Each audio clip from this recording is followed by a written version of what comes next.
Bueno, pues solo digámosle una vez más ahí, amadísimo Padre, me presento ante ti con un corazón dispuesto a recibir y atesorar su palabra. Gracias, Padre. Gracias, Señor Jesucristo. Gracias, Espíritu Santo. Amén y amén. Vamos a leer un Mateos 11:1 en adelante. Mateos 11:1 en adelante. Este Mateo 11:1 en adelante me llama la atención, al igual que toda la escritura, ¿verdad? Que aunque las personas en su momento esté pasando una situación difícil o de tribulación o ya de casi de muerte, pues nunca dudemos a quién seguimos. Porque en ese momento, pues aquí el tema es con Juan, pero él pues en ese momento pues dudó. ¿De qué dudó? De la profecía que a él se le había sido encomendada, porque fue una profecía dada para él. Entonces podemos ver, cuando Jesús terminó, dice, de dar instrucciones a sus 12 discípulos, se fue de ahí, dice, a enseñar y a predicar a las ciudades de ellos.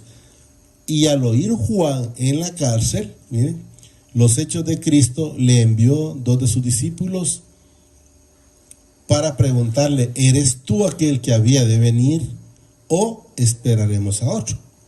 Entonces podemos ver una persona en su momento, digámoslo en ese momento, atribulado. ¿Y por qué decimos el Señor atribulado? Porque recuerden que a él se le fue dada la señal. Al que tú mires que desciende de una paloma y se posa en él, pues este es el Hijo, este es el enviado, y era el Señor Jesucristo, y a él se le fueron reveladas todas esas cosas.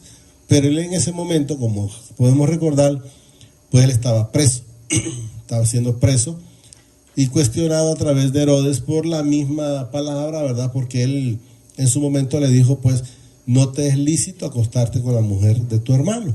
Entonces, por esa razón él estaba preso por llevar esa bendita palabra. Repito 3.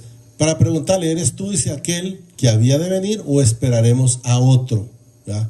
Respondiendo Jesús le dijo, id y haced saber a Juan las cosas que oís y ves. O sea, andá y decirle qué es lo que oís y ves, porque al decirle las cosas que oís y ves, prácticamente le está dando a entender, él va a entender que enteramente el Mesías ha llegado, o que el reino ya estaba entre nosotros, porque eso es lo que nos manifiesta la palabra. Y ahí le dijo, y haced saber a Juan, dice, las cosas que oís y veis. Y luego dice, los ciegos ven, los cojos andan, los paralíticos son limpiados, los leprosos son limpios, los sordos oyen, los muertos son resucitados, y a los pobres es anunciado el evangelio. Pobres espiritualmente, hablemos, no solo económicamente. Quiero que entendamos. Entonces quiero que entendamos que él sabía que el único que podía hacer estas cosas se llamaba Jesús. A él se le fueron dadas todas las cosas.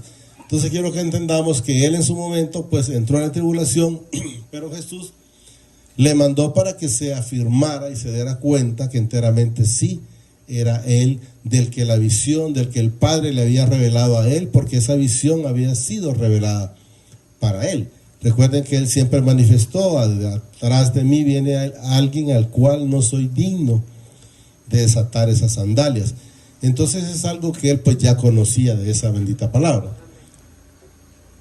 Y luego nos dice el 6, y bienaventurado es, dice, el que no halle tropiezo de mí, o sea, lo que no vaya a cuestionar por lo que yo hago, por lo que yo fui, por lo que él fue enviado a través del Padre. ¿Estamos claros? El que no haya, dice, tropiezo en mí. Mientras ellos se iban, comenzó Jesús a decirles de Juan a la gente, o sea, a comentarles, a decirle, miren, Juan es y a mencionar, que ahorita lo vamos a leer. Juan dice a la gente, que salisteis a ver, dice, que saliste a ver al desierto, dice, una caña sacudida por el viento. O sea, acuérdense que Juan salía a predicar, porque eso es lo que, pero a él lo miraban como quien dice, no, yo creo que no extraño, sino como lo miraban como desgreñado, digámoslo de esa manera. Tal vez lo entendemos un poquito mejor. Porque luego vamos a ver donde después nos habla de cuando la gente va y mira a alguien con un traje espléndido, así terrenalmente, quiero que hablemos. Entonces a veces tiende la gente a irse más por el que anda un traje espléndido, terrenalmente, ¿verdad? Caro, de cómo él andaba, porque él andaba con ¿cómo se llama? Cuero de camello, creo que andaba él. Aquí, que saliste, dice, a ver al desierto una caña sacudida por el viento, o sea, porque él andaba todo, me imagino yo, por el viento, se andaba en el desierto, ¿va? O que saliste a ver, pues aquí nos menciona, a un hombre cubierto de vestidura delicada. Entonces, para que demos de entender que no es la vestidura la que lo define a usted, eso quiero que entendamos. Entonces ellos de repente le ponían más cuidado a alguien que andaba con vestidura delicada, antes que a Juan, que lo miraban con un cinto en la cintura y con pelo de camello, ¿verdad? Repito, o que saliste a saber, dice, a un hombre cubierto de vestidura delicada. He aquí, los que llevan vestidos delicados, mire, en las casas de los reyes están. O sea, ellos están donde está la opulencia terrenal, pero no celestial. Quiero que entendamos. Entonces ahí lo manifiesta. He aquí, dice, los que llevan vestiduras delicadas en la casa de los reyes están. Habla de cosas terrenales. Pero que saliste a ver, dice, a un profeta, si os digo, y más que profeta. O sea, a Juan, ¿verdad? Sí, claro, más que un profeta. 10.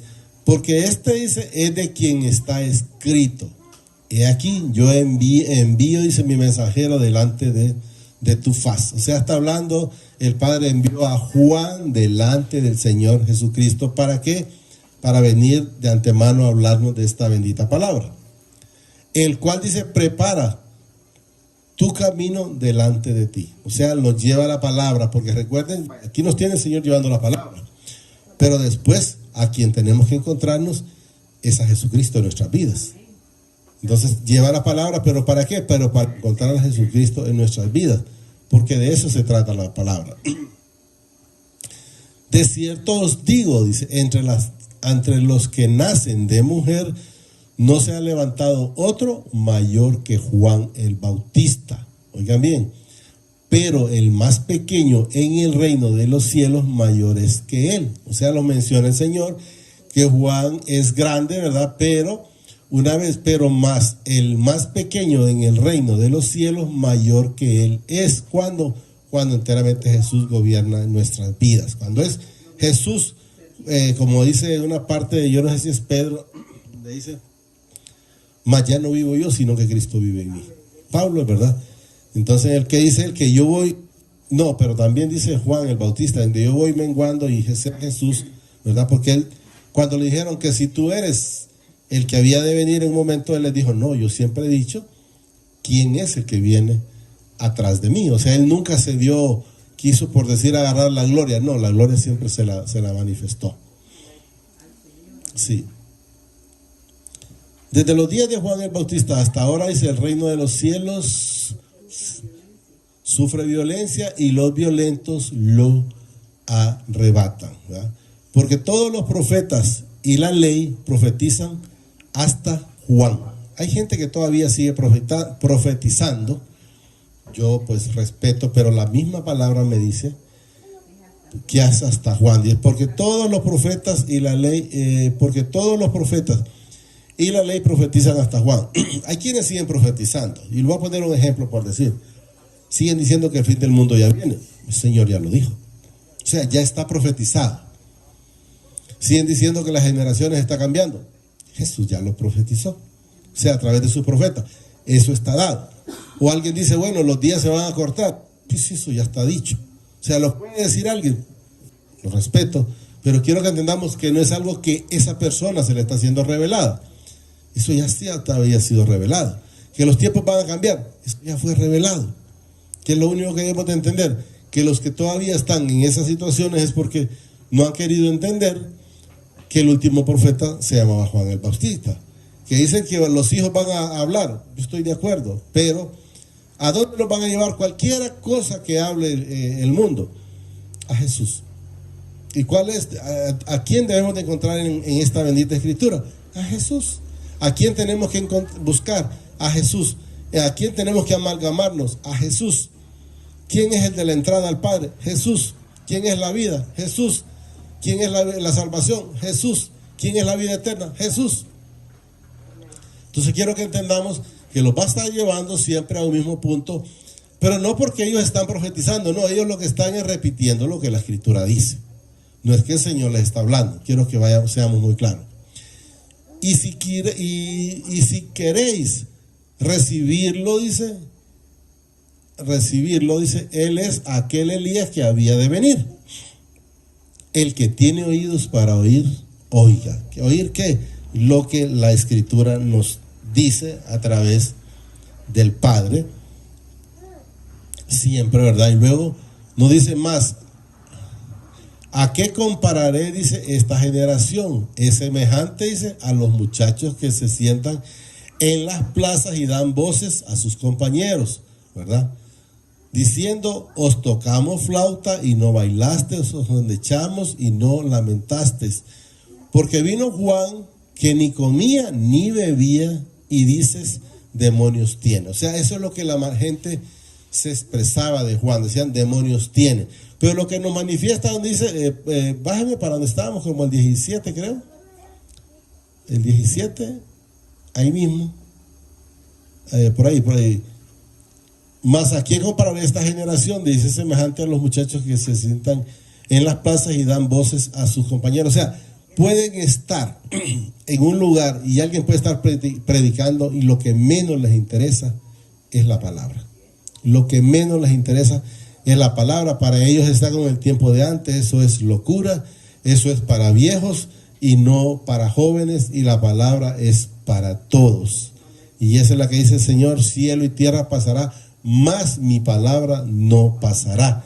Y quiero que entendamos que está muy claro ahí, miren. 17 diciendo, os tocamos flauta y no bailaste, os endechamos y no lamentaste. O sea, cuántas cosas oíste y no te dio ni frío ni calor. Quiero que entendamos. Porque vino Juan, dice que ni comía ni bebía y dice, demonios tiene. O sea, cuando se encontró Juan hablando, decían, este está loco. Porque dice, demonios tiene. ¿Verdad? Como que alguien escuche en el Señor, ¿verdad? Hablando a Luis, va a decir, bueno, pero y este no era aquel que andaba allá y que sí hacía mentira y tomaba y hacía cualquier cosa. Sí es cierto, pero el Señor me sacó de ese hoyo cenagoso en el que estaba antes, y por eso me tiene aquí. Porque vino Juan, dice que ni comía ni bebía y dices, demonios tienes. Y luego nos menciona, vino el Hijo del Hombre, o sea, está hablando Jesús de él, ¿verdad? Está hablando Jesús ahí. Vino el Hijo del Hombre, dice, que come y bebe, y dices, he aquí un hombre comelón y bebedor de vino. Amigo, dice, de publicanos y de pecadores, pero la sabiduría es justificada por sus hijos. Entonces quiero que entendamos que miraron a Juan que no comía y no bebía y decían que tenía demonios. Viene Jesús y hace lo contrario, come, se junta con pecadores, porque Él vino por nosotros los pecadores. Él no vino por decir a buscar justos. No. ¿Y por qué no buscaba justos? Porque no había ninguno. La misma palabra lo dice, que es justo ninguno. Entonces quiero que entendamos que Él vino por usted y vino por mí, vino por pecadores. Eso es lo que nos dice la palabra. Entonces vino por pecadores, y como se juntaba con ellos y comía y bebía, entonces decían que este es hombre comelón y bebedor de vino, amigo de publicanos y de pecadores, pero la sabiduría es justificada. Entonces quiero que entendamos que Él vino por usted y por mí. Aunque de repente estábamos bebiendo, pues ahí mandó a alguien, le llevó la palabra. Estábamos comiendo, ahí llevó la palabra. Entonces por eso dice comelones y bebedores, porque Jesús entraba en todos esos lugares. Pero entraba, ¿por qué? Por cada uno de nosotros. No era por otra situación. Jesús lo que vino siempre fue al rescate. Y eso es lo que quiero que vamos a entender, y cerramos en el mismo donde estamos, pasémonos al 25, porque quiero que entendamos ahí. Jesús se les está hablando, primero les habló Juan, que quien es el camino, la verdad y la vida de Jesucristo, y aquí nos enseña del 25 para abajo, y lo vamos a leer. En aquel tiempo, dice, respondiendo Jesús dijo, te alabo, Padre, Señor del cielo y de la tierra, porque escondiste estas cosas de los sabios y de los entendidos y las revelaste a los niños. Quiero que entendamos que cuando el Señor habla de aquí de niños, no habla niños como ellos, no, habla niños espirituales, que no llegamos a cuestionar la palabra, llegamos a recibir esta bendita palabra. Entonces por ahí dice porque la escondiste, te alabo Padre porque la escondiste de los sabios y entendidos. ¿Sabios por qué? Porque ellos la creían toda, que la sabían porque sabían los puntos y los comas, la sabían toda, pero nunca llegaron al discernimiento espiritual. Entonces, aunque leían la palabra, aunque la entendían, está uno de ellos que llegó de noche, ¿cómo que se llamaba? Nicodemo.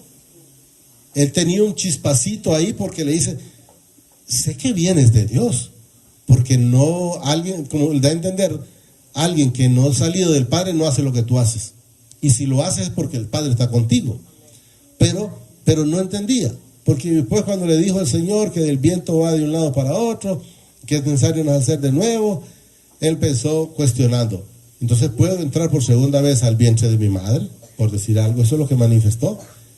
Entonces le dijo al Señor, ¿eres tú maestro de la... O sea, ¿eres tú de lo que les enseñas a mis hijos, a mis hermanos? Si tú, que eres de los que les enseñas, estás con estas cosas, no sabes esto. Entonces debemos de entender que es necesario esa revelación, por eso, porque la revelaste a los niños. Yo leo, paso muchas veces cuando la gente dice, por ejemplo, en el ayuno, la gente sigue ayunando. ¿Por qué sigue ayunando? Porque dice Jesús en una parte ahí, ¿acaso dice puede estar en ayuno la esposa teniendo el esposo? Claro que da a entender que no. Pero luego dice, pero vendrá un tiempo en que el esposo se les será quitado. Entonces ellos miran que Jesús se les quitó, fue levantado, fue llevado, y ellos se quedaron entonces esperando a Jesús, no dándose cuenta que Jesús, cuando mandó al Espíritu Santo, él dijo, no los dejaré huérfanos, les mandaré el Consolador, que es el Espíritu Santo, en el cual, dice, vendremos el Padre y yo a morar en cada uno de ustedes, de vosotros, dice ahí. Entonces quiero que entendamos, ¿cuál fue el problema? Ellos miraron a Jesús que se fue, pero no lo recibieron. Porque si lo hubieran recibido, no estuvieran todavía ayunando. Porque Él está en nuestras vidas. Y eso es lo que debemos de entender. Y luego dice, sí, Padre, dice, porque así te agradó. O sea, el Padre tomó esa determinación. Todas las cosas me fueron entregadas por mi Padre. Y ahora quiero que entendamos que Jesús se le entregó todo. La vida eterna, la salvación, todo, ¿verdad? Y nadie conoce al Hijo sino al Padre, ni al Padre conoce a alguno sino el Hijo, y aquel a quien el Hijo lo quiere revelar. Quiero que entendamos que esto es de discernimiento espiritual. Eso es una misericordia de Él. No es porque entre más escudriño la Escritura yo la puedo discernir. No, es espiritualmente, y ahí como nos manifiesta la palabra, y a quien Él la quiere revelar. Porque esto no es del que corre ni el que quiere, sino es del Padre a través de su Hijo amado, a quien el Hijo la quiere revelar. Y luego nos dice el 28, para que sepamos quién es el camino, quién es la llave, quién es la vida y todo. Venid a mí todos los que estáis trabajados y cargados, y yo os haré descansar. ¿Qué nos enseña la palabra? Que quien le da el descanso a usted, quien me lo da a mí y quien se lo da a toda la humanidad, se llama Jesucristo. Si usted lo quiere buscar, que cree que el descanso lo va a reponer durmiendo, pues siga durmiendo. Pero enteramente quien le va a dar el descanso en esta vida se llama Jesucristo. Y así mismo se le va a dar para tener el pase a la vida eterna. Repito, venid a mí todos los que estáis trabajados y cargados, y yo os haré descansar. Llevad mi yugo sobre vosotros y aprended de mí, dice, que soy manso y humilde de corazón, y hallaréis descanso para vuestra alma. Usted puede dormir y podrá hallar descanso para el cuerpo, pero no para el alma. Entonces el descanso para el alma y para el cuerpo solo se encuentra a través del Señor Jesucristo. Porque mi yugo es fácil y ligera mi carga. La gente a veces dice, muchas personas, yo también en su tiempo lo tuve que haber dicho, es decir, no, es que seguir las cosas del Señor es bien difícil. Sí, es difícil cuando usted quiere seguir haciendo las cosas del mundo. Pero si usted se pone a hacer las cosas que al Padre le agradan, de antemano no le va a ser difícil. Y va a estar bien, va a estar en paz, y siempre el Padre va a estar con cada uno de nosotros, como dijo Jesús en el 8:29, mi Padre nunca me ha dejado solo, porque yo siempre hago las cosas que a Él le agradan. Si estamos siempre en obediencia, no vamos a tener problema. ¿Quiere estar bien con el Señor y quiere sentir fácil la carga? Si es bolo, olvide esa alcoholismo. Si es chismoso, olvide la chismografía. Si es mentiroso, olvide la mentira. Si es envidioso, olvide la envidia. Si tiene prepotencia, olvide la prepotencia. Si es engreído, pues olvídese el engreimiento y dése cuenta que el único grande en esto solo se llama Señor Jesucristo, a través de mi Padre amado y su Santo Espíritu. Solo digámosle ahí al Señor, amadísimo Padre, te damos gracias por esta bendita palabra. Te pido, a través del Señor Jesucristo, que permitas que la atesore en mi corazón, pero que sobre todo me permitas ser hacedor de esta palabra. Gracias, Padre. Gracias, Señor Jesucristo. Y gracias, Espíritu Santo. El Señor nos bendice hoy, mañana y siempre hasta la eternidad, más de lo que somos bendecidos espiritualmente. Amén y amén.